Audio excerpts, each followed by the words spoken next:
Hey everyone, welcome back to the channel. In today's video, I'm going to show you how to create your own community inside GoHighLevel. Perfect for agency, coaches, and digital entrepreneurs who want to build engagement. GoHighLevel recently introduced its built-in community feature. Think of it like your own private Facebook group, but fully integrated with your CRM, funnels, automations, and emails.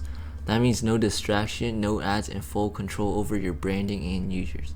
First, head over to your GoHighLevel dashboard and look for communities.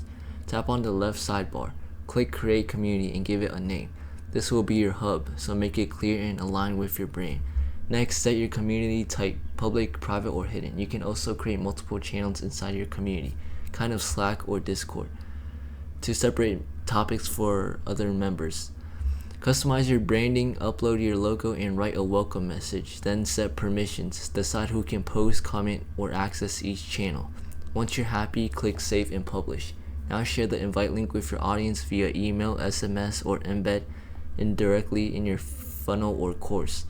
Engage your members consistently. Post content, start discussion, and use automations to onboard new users. You can even trigger workflows when someone joins a new channel or comments. And that's it. Don't forget to subscribe and like.